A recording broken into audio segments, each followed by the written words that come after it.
All right, have and have not fans, this is our final season premiere review video. Season 8. We're talking Season 8, Episode 1, The Long Game. Aired last night on the OWN network. Had a great time tweeting with you all. I know there are some tweets I haven't even replied to yet because they were coming in fast. I feel like loud people in the parking lot. Well, the parking lot's been clearing out because tomorrow's Thanksgiving. I'm heading home tomorrow morning, so don't worry. I'm knocking these videos out right now just to give you a heads up.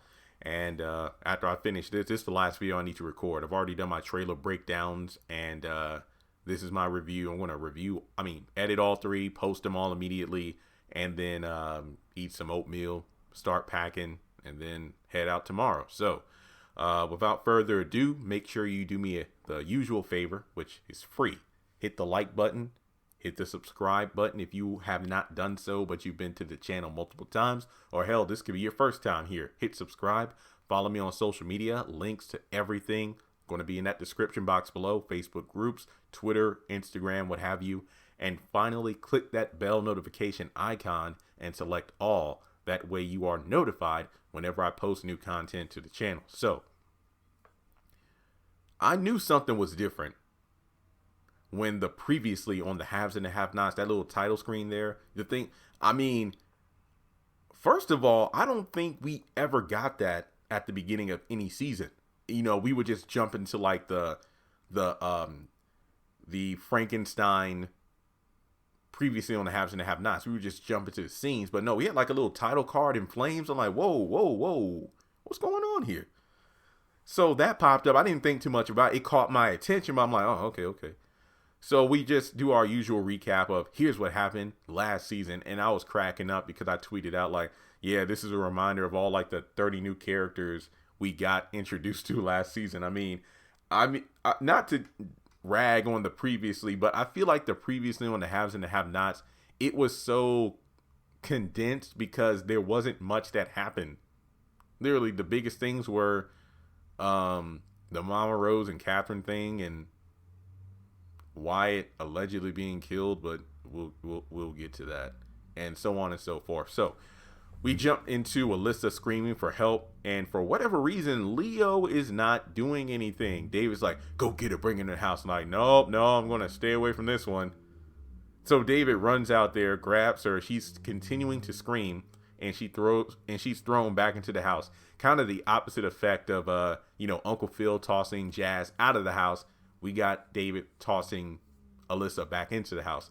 Though I do believe there was that one episode where there was a barbecue and Jazz was thrown into the house like, ha, I got you now, Mr. Banks. You can't toss me out because I'm standing outside of your house. And then he gets thrown right into the kitchen. So basically we learned that this is a revenge plan because Crystal Lee Naomi's cackling. I'm like, whoa, okay, it's like a tormented Disney villain.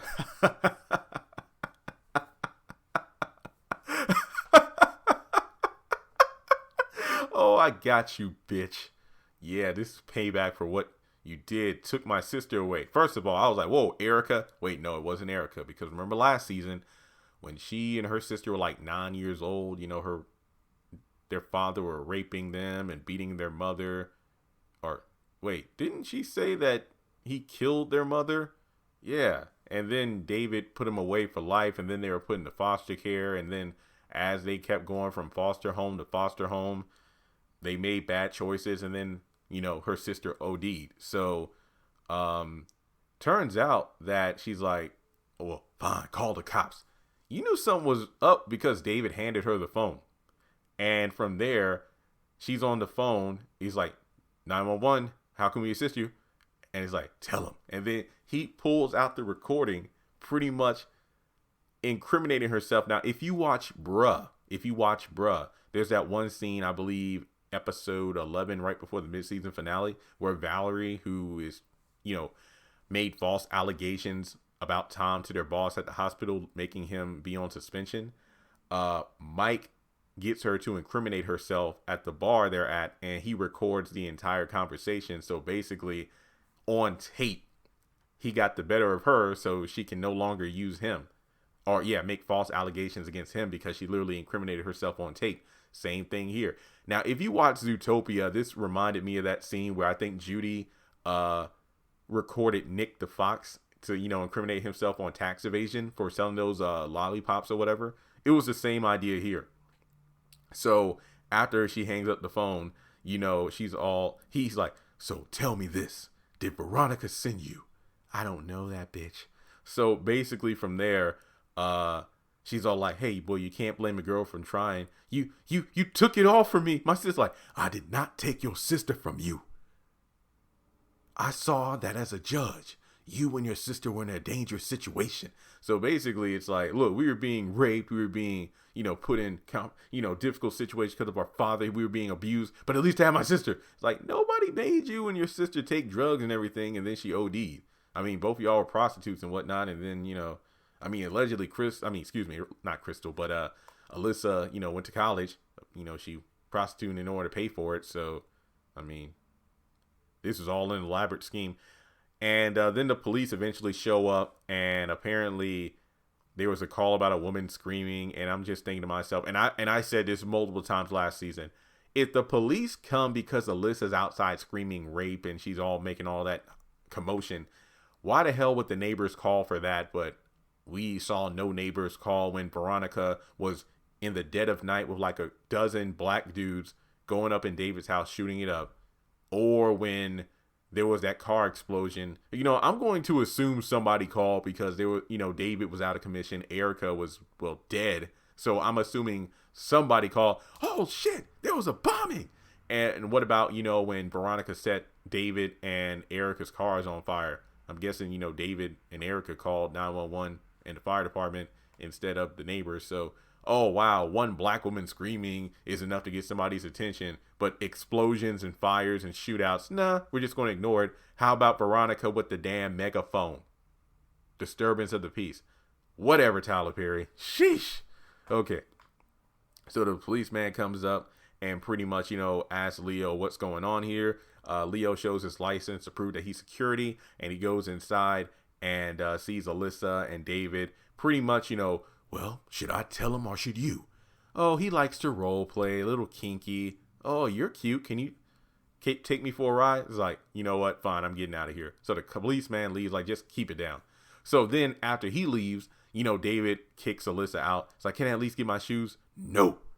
And it's like, unless look, I know for me, if a woman pulled what she did, I would say, Leo, watch her. Or, yeah, because I wouldn't want to be with her by myself. I'd be like, let me go over there and get those shoes. Because I don't want any piece of you left in this house. Because if you could have had, I feel like Chris Tucker, what was it, Rush Hour 2, is like, you could have had something special, but you had to go crazy. So I feel like the same kind of idea could have been said with Alyssa. It's like the whole revenge thing. It's like,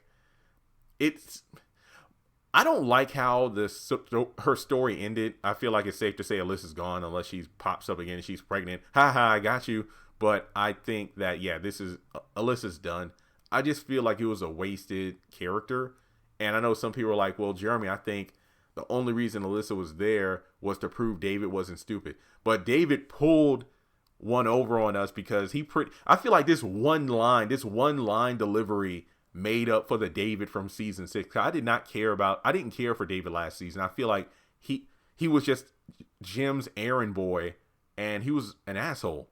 So when he pulled out that recorder and played back Alyssa's incriminating evidence, like, you recorded me? You recorded me? That's some rich people shit. I was like, damn. It's like, I got video footage of you. I got more recordings around the house. So, yeah, would you like to see upstairs? I was like, damn. So, I'm like, where was this David like 3 seasons ago? But dang, fine, whatever. I'll accept it because he learned. All right. Fine, David. Fine. So,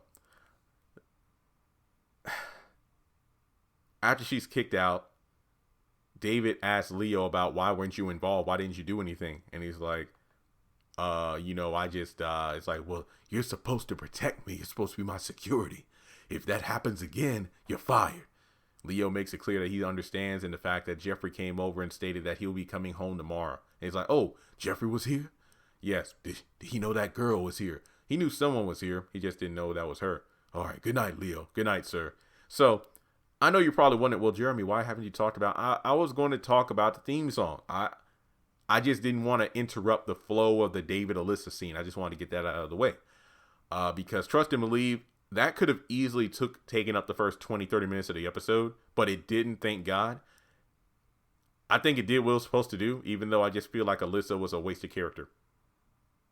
So, from there, the theme song comes on, which kind of like the previous one, the haves and the have-nots, took me by surprise because it's like new visuals. We got Mitch and Madison added to the credits. I might do a separate video where I kind of break down, but I mean, let's be honest here. The tone is obviously a lot darker and grim, where you have the characters in like dark silhouettes. The music is more dramatic. It doesn't have that upbeat like dun, dun, dun, dun, dun, dun. Now it's like dun, dun, boom boom dun, dun, dun, boom boom. You know, it's like more darker, rough, like, you know, hey, like, I really do feel like the new opening sequence fits the bill of the tagline, there's no turning back now. I really do feel like it fits. Like, I know some people prefer the upbeat version, but to have a change after like, what, 4 or 5 seasons, this was a welcome change, and I'm here for it. So, but I still say the Sisters updated theme song is still my favorite. Like, it's the same music, but the visuals, I'm like, damn, I love it. Okay, nobody wants to hear me sing. So let's go to the next scene here. Okay, the police find Wyatt, yada, yada, yada. The 2 cops are talking about it. The fact, oh, wait, remember that judge who tried to run for governor, but it was a botched campaign. Basically, I love the fact that we're seeing what we've been hearing for so long from like characters like Veronica and Catherine. The fact that Jim and Dave, they're jokes. I mean, it's like David said last season, like, it seems we become pariahs in this town. They aren't held in the high esteem that they used to be. Like, you know, the name Jim Cryer used to mean something. Now it's just a joke. Oh, yeah, he's that judge who tried to run for governor, but then it blew up in his face. It was just such a farce. Pretty much they are the laughing stock of Savannah because of everything. It's like, yeah, didn't the maid come on TV with the 2 children? Yeah, shouldn't have said that because now people will go back and it's like, wait, wasn't like Jimmy like a little toddler, not even 10 years old, but then he pops up in the hospital like 20 years old. See, like, you shouldn't have done that. But it's just good to see like the public opinion on the haves and, you know, how they view them now. Wyatt is said to have a faint pulse. I really don't want to stay on this scene too long because it's like I said, I guess that plot synopsis of the season was a lie because it said Jim and Catherine and how they dealt with the death, but no, he's alive. This either means Wyatt is just I think even that one cop, she made a joke about it's like he has 9 lives. Like, you know, there was a report out for him because he escaped from the hospital. Escaped from the hospital? Yeah, going to jail now. These rich kids, huh? What can you do? This just makes the Malones look so damn incompetent that it's not even funny. I know a lot of people are like, well, what if the Malones do when they find out why? I honestly don't give a crap. Like, I remember when we would go on and complain about how Veronica is like, man, every season finale, every mid-season finale. Oh, did Veronica get drowned by David? Did Veronica die after she was tossed off the balcony by Jeffrey? What about when Jeffrey stabbed her? What about when Jeffrey shocked her with the defibrillator? What about when Veronica got into that car accident with Melissa? And the list goes on and on. Remember when Veronica had like the longest rap sheet of a character who did they die, but then they didn't? Wyatt stole the crown from Veronica. Well, no. Wyatt stole the trophy from Veronica for the character for the most fake deaths, just like Veronica stole the crown from Candace for being the baddest bitch in the series. That's honestly how I feel about that. So moving forward, we go to Veronica and Samuel. I'm not going to lie. I think Samuel's acting in this scene was actually halfway decent. Yes, I'm giving a compliment to Samuel. I thought his acting was pretty straightforward in this scene. Pretty much Veronica was satisfied by the sex. That's something that we haven't seen. RK, Rodell, basically the dude who's like the lead thug from the hood, who Veronica had like a pencil penis or whatever. Her and Benny, it's hit or miss. It's like, it was most likely good, but the fact that they go at each other's throats in regards to insults, it's hard to tell. But apparently Samuel was blown away. No pun intended. Sorry, I did not mean to say that. Because she masturbates. I'm mature. Like, oh damn, okay, Veronica. And basically wants him to get rid of Laura. I think it's safe to say that, she was pretty much hinting, get rid of her. Oh, I'll take care of it myself. Yeah, right. We know Laura is expendable because she's Veronica's body double when the hood tries to come after her. We as the audience, not even just me, but I feel like everybody and their mother called it as soon as Laura was picked. As soon as, Veronica started dressing her the way she does. Yeah, we already knew how that was going to turn out. So, not really much to talk about the scene aside from the sex was good. Veronica can go a few more rounds, but Samuel's like, I gotta go. He decided, and I already did a video on the clip that was released yesterday about Samuel seeing that, hey, you want me to take the money because no, you're testing me. It's like, if this is a setup, if I take the money, I'm only in it for the money. If I don't take the money, it's to show I'm in it for the long game. So apparently they're going to keep seeing each other on and off for however long Veronica wants. We know how Veronica is, but as soon as Samuel leaves, that smile just dissolves away into the I'm so I'm not. Here's what I liked. We did not hold the camera on Veronica for like 7 minutes of her just sitting there cackling to herself, spitting yo mama jokes, going on some kind of rant. She went on I actually laughed. Like, I know his cheap ass probably took some of this money when he left. It's like, why are the pretty ones so dumb? That I could live with that because we did not spend an unnecessarily long amount of time on Veronica just spouting out nonsense to herself. So from there, we go over to Hannah getting ready for the meeting with the accountants. We got Marty, John, and Don, who we have not seen since like the first half of season 7. So it's been a while since we've seen those two. But basically, they sit down. I think it was Don or John. Look, I can't remember which one is which. I think it was John who pulled out a chair, and Hannah's like, "Oh, thank you." And then he's like, "Oh, yeah." So he sits in another seat. But they pretty much pull out all the documents to go over. And I wrote down the stats, and you can let me know if I missed anything. But apparently, Catherine owns about 64 properties, one of which is the condo, which is the one that Wyatt used to own that was on the market. But Catherine said to take it off because she's actually having someone stay there. Broderick, who we haven't seen in God knows how long. The last time I remember seeing him was towards the beginning of season 7, where he went to the jail to try to visit Catherine and Marty was coming out, and then they talked for a little bit, and then that was it. But that was the last time I remember seeing Broderick at all. And she owns condos, hotels, and that's about like $75 million with a 40% return on things involving computer science and different apps. Also look over the diversify the Sanford portfolio, and all the documents are ready for Hannah to sign, and that will be it. But Hannah, I will look over it, and I'll let Catherine look at it, get her thoughts, and then I'll sign. Okay, well, look at this. Nope, I'm going to take it to Catherine, get her opinions, and then I'll sign. I'm going to basically, she's not making a move with the money that isn't hers until she gets Catherine's approval. And I can't blame her. So they're like, hey, give me 24 hours and I'll get back with you. Marty's like, all right, let's do it.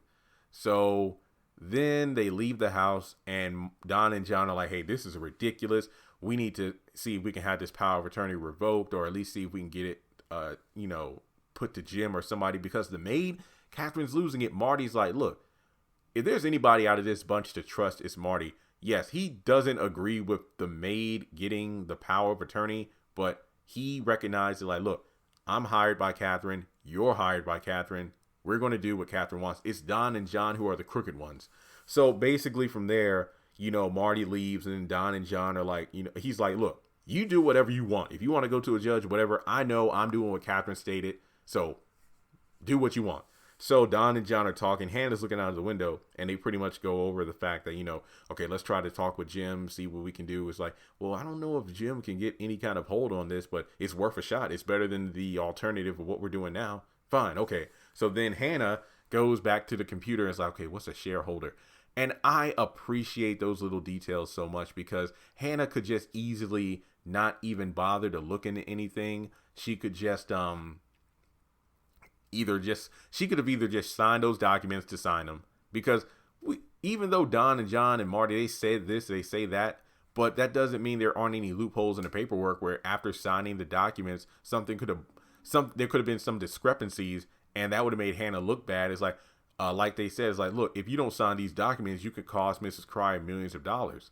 But if Hannah signed it, and then if those millions of dollars were lost, then I'll probably make it so Don and John could be able to go to the judge like, look, because she put the maid in charge of the money, she signed this document and Catherine Cryer lost $10 million.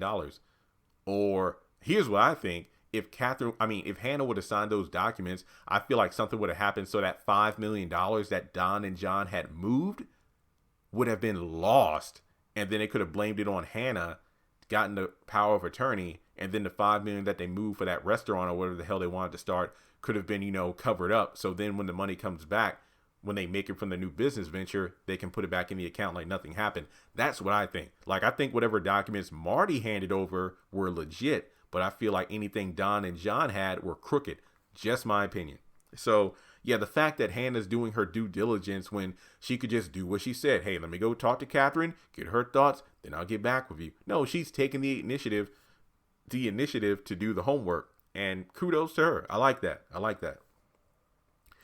And that was like the first half of the episode. So then when we get to the next scene with Oliver and Landon, this is when things just go back to the here we go. They're just bickering back and forth. Landon's on the phone. He's pretty much cashing in as many favors as possible to get Candace Young on interviews and whatnot. And basically, what's her name? Is it Raven or Rava Dean? She's a reporter, and we'll get to her in a second. But she's on the phone talking about, Landon is like, what? Weren't you the one who told the airport to keep a certain someone from getting on airplanes because you were jealous? Not Candace, but a guy. And then basically she was chewing him out. But, Oliver's like, what the hell are you doing with the whole Candace Young thing? What's going on here? And then he brings up his coke problem and he calls him out for it. And then it's like, I don't have a coke problem. Then he gets up and leaves. Like, I really don't have much to say. I just do not like the Oliver Landon scenes, because it's just, it really destroys the pacing of the episode. Up until that point, I thought the episode was doing a pretty good job in regards to pacing, setting up the status quo for the season. Oh, wow, David isn't as dumb as we thought he was. Oh, now I see how Hannah's going to be stressed out this season because she's definitely in over her head. Okay, Veronica and Samuel, we kind of established their dynamic this season, and the fact that Veronica's definitely going to make sure to get rid of Laura to get Samuel for herself. And it was really filling out pretty well. But then the Landon and Oliver scene really slowed things down. So then Hannah comes home, and then Lisa, a new neighbor, is asking for a cup of sugar. Suspect is like standing in, like, why are you just standing by the door, the stoop in the middle of the night? Like, it would have been different. I mean, I think she was like slowly walking towards the car or whatever, but I can't remember. I just know that she was like randomly standing at night asking for sugar. But Hannah pretty much called her out for it. Is like, okay, your new neighbor. Okay, that's so and so's house. What's her first name? What are you trying to pull? Basically, she's a reporter. Is like, were you a bad mother? Is Candace's father the man who raped you when you were younger? Did Candace Young did it? Basically like grilling her with questions. And I'm like, look, I'm not saying that the media deserves to be attacked at all. No, it sucks when reporters get attacked, but when they're intrusive, deceptive, and manipulative like that, I can see why some people get punched in the face. That's all I'm saying. I'm not saying it's right, but sometimes, like, just back off. I mean, that was just uncalled for. So, I mean, thankfully Benny was there, because knowing Benny, he'd probably have her up in his bed within 30 seconds. I mean, what was that one season where it's like he just had sex with everybody? Just Gia, Melissa, Veronica, and it's like, dude, take a shower. So, after that, we got Catherine in jail. the woman in the cell next to her was pretty much saying, hey, you got money, I got connections, we're going to need each other. Basically saying the fact that, hey, you're going to need an ally up in here, especially if you go to prison. You're going to be wishing for this jail cell. Kendrick comes back, and because earlier in the episode, those police that found Wyatt called into the station, and Kendrick was told that, oh yeah, I'll tell the chief about Wyatt and the fact that he survived, and we'll make sure to get him in jail once he comes out of the hospital. So Kendrick goes to see Catherine, and she's trying to get a phone call. I need to see about my son. Basically the same old two-step from last season. It's like, ma'am, I can't do that. Look, I need this job. I'll have your salary in your bank account by tomorrow morning. When there's a shift change and the chief is gone, I'll see about giving you that phone call. Okay. All right, we're almost done here. So Samuel's in his truck calling Derek, David, about the whole thing, about the cover story for Laura, where he was that night. Oh yeah, me and you were drinking. And then Derek wants to know how's it going with Veronica. Oh yeah, Laura really likes her. I mean, yeah, she really likes Laura. Things are going well on my end, so we're going to get her. And pretty much is like, wait, well, where are you at? I was like, I was with somebody else. Regina's? I was with Regina. No, she called me too, wonder where you were. So basically, he wants to know about Samuel, and Veronica's like, no, that old broad, I can't wait to get the money from her. I'm not messing around with her. Basically, Samuel is going to tread on thin ice and probably fall through the top of it because of the fact that he's doing what Derek said not to do. So Derek knows how ruthless Veronica is. So it's going to be pretty intense when things blow up in his face. But, he drives off, gets home. Laura is wearing the lingerie that Veronica gave. And this is where it's like, okay, the acting thing. I guess Samuel was acting like he wasn't, being insensitive, whatever. So I'm not going to fault him too much, but I still say his acting with Veronica earlier in the episode was the best showing of him so far. But basically, she's upset. Like, why are you late? What's going on? Like, how are you tired? I was working all day. And I'm like, well, I'm not saying anything against Laura's work, but to be fair, most of her day was spent out running errands for Veronica, where Samuel was cleaning the pool multiple times, because remember, he had to clean it a couple times. Then he had to fix the security camera outside of the front door, and then he's exhausted from doing Veronica. But basically, he calls her out for wearing the same clothes that, she gave, because remember last episode, he was like, take all that wig, because that was the one Veronica gave her. And now it's like, take all those clothes that Veronica gave you, because it's like, if I wanted to have sex with her, I have that old broad here. Nice save. Basically, he flipped the script. I guess on 2 can play that game. It was called The Transfer of Negative Emotions from One Party to the Next. So then Hannah goes over to Catherine's house the next morning. This is the next day. So we're finally in the next day. Al gives her a phone call, just wants to know how the meeting was going. And she talks about how overwhelmed she is. And he is like, whoa, you need me to come help? It's like, no, I just, I'll figure it out. So basically his reason or excuse to see her again can't actually work. And basically he wants to take her out, but she's too busy with everything that's going on. So there's that. And I'll just skip to the end scene real quick. So Hannah is doing some more research. Somebody comes to the house. She asks who it is, and it's Derek. Then we go back to Landon and Oliver, and they're kind of going over the numbers for the states. I was just thinking to myself how funny it was, because it kind of reminded me of like the election counting for the votes. Is like, okay, this state's good. I was waiting for them to say Nevada. It's like, nope, still counting. But basically, Landon gets a call from the reporter, said that the mission was accomplished. She pissed off Hannah, and apparently they're tracing the phones or something, because Hannah called Candace, and then I guess that allowed Landon to figure out where she was or something. I don't know. I guess Hannah called off screen, because when Al called, she assumed it was Candace. So Hannah did call Candace. Probably left a voicemail, and then that's why when she got the phone call, she assumed it was Candace. After that, Oliver knows that they hate each other. Basically, Oliver knows stuff. Landon knows stuff about Candace, because Akil's been watching Candace, and of course, they know each other. So after that, Charles comes in, and it's just Landon talking with him. And they kind of have a back and forth about what Candace said to Landon about Charles. Like, oh, he stuck up where he's lifting his shoes and yada, yada. So it was pretty much a fun little exchange between them. Charles wants Landon to go check on Candace to make sure she's okay. But the most intriguing part was the fact that he had a dream about Candace, that she was in flames and he couldn't get to her, and there was a bear in a mountain. So I need to do some research in a dream dictionary. Yes, I actually have one. I bought it from Barnes & Noble years ago.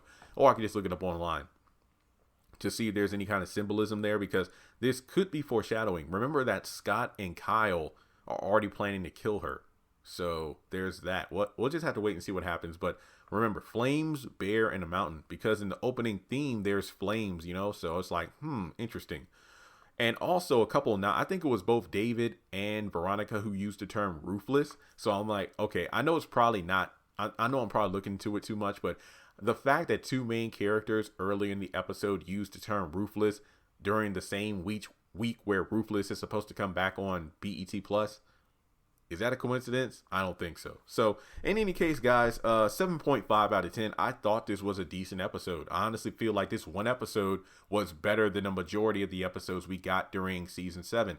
Sure, we had a lot of characters missing. Candace, Benny, Jeffrey, Jim. But some of these characters were mentioned in passing so many times I really didn't even notice. So like I said before, the fact that we have so many new characters, that's why these scenes are drawn out, or there are a lot of scenes in an episode, but not a lot of characters are in the episode. So there we go. But let me know your thoughts on the long road or the long game in the comment section below. Shout out to the patrons over on Patreon. You can donate for as little as $1 a month. Or if you would just like to donate directly to the channel, feel free to do so on PayPal or Cash App.